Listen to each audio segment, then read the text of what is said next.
Welcome to California in Focus. I'm David Mastio.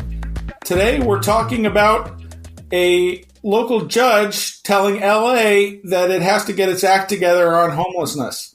Joining me today is the Center Square's Kenneth Schrupp, our California reporter. Kenneth, let me know what's going on. Hey, David. A judge in LA County has ordered the county to rapidly produce court-ordered homelessness program audit data, saying if there's not documentation of work being done, it's not being done.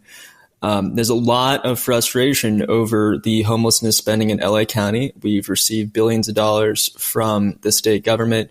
Newsom himself even came down here to say if the county doesn't start moving soon, he's going to stop giving money, and he's going to even take back any unspent funds starting in January, like he did with, I believe it was San Diego, with their tiny home program.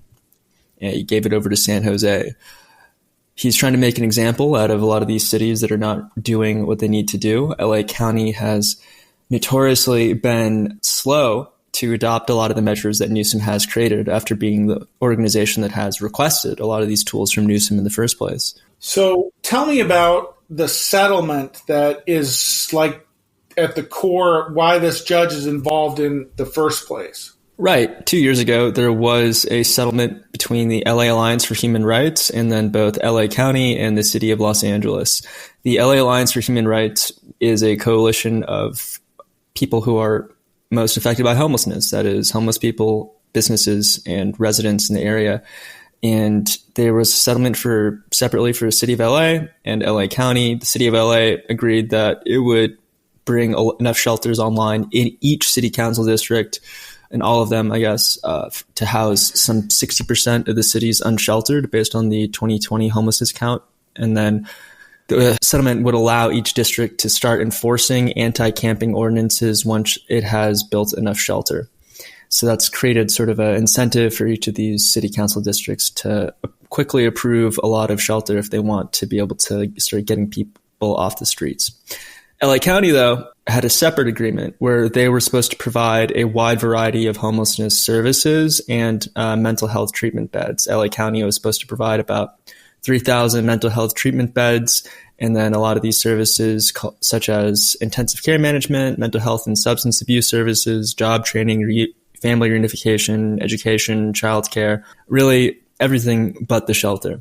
So given the delays in implementing its side of the settlement, this LA County judge ordered an audit of the Los Angeles Homeless Services Authority, which is supposed to be done by November or October. So what can the judge do if he finds that LA is not following the agreement that they made 2 years ago? He can impose sanctions. He can also even appoint a receiver to take over the services. He is there with pretty much ultimate control over what happens with LA County homelessness spending and management.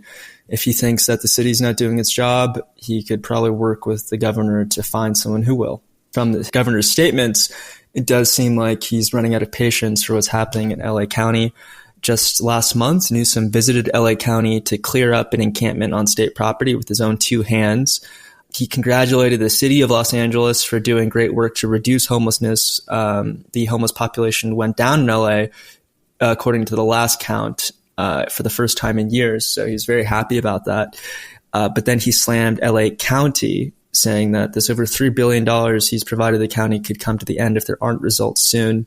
The ironic thing, though, is that a state audit from earlier this year found that the state's $24 billion in homelessness spending between 2018 and through the 2022-2023 fiscal year, or pretty much since Newsom took office, was often not tracked and evaluated. So we just don't really know how the state money has been spent. A lot of this money is spent on, state-supported housing development that's extremely costly per unit. A lot of it is going towards services where the outcomes aren't tracked. So we're spending all this money supposedly on service coordinators and treatment, but is any of this working? We just don't really know. It really is, in this case, the pot calling the kettle black. Ultimately, if California is going to deal with its homelessness problem, there's going to have to be more homes, not just the transitional homes, but for people who get back on their feet and get back into the regular market, there's going to have to be homes there. And California, as I understand from our previous conversations, is not doing too well on the getting homes moving. That's correct, David. There's about a 4.5 million home housing shortage, according to I believe it was UChicago study from a couple of years ago. And, a lot of people are complaining about interest rates being the main driver of housing construction being slowed down in California. If you look at other states, housing construction and permitting is higher in, say, Dallas than all of California. We saw that report a few months ago. If people are not able to sustain themselves on a minimum wage after successfully getting out of homelessness and rent their own apartment, they're not going to ever be able to be independent citizens and move on up. Getting there probably means having to build a lot more homes. We are making a lot of changes in state law to allow that. We're allowing, sort of as a stopgap measure, all of the new increase in housing over the last few years, increase in annual housing production compared to prior, has been the construction of ADUs, or accessory dwelling units, in people's backyards.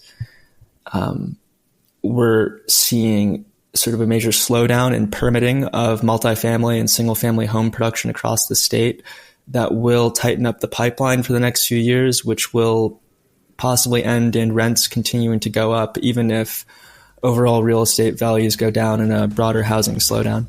Kenneth, thanks for joining us today. Listeners can keep up with this story and more at thecentersquare.com.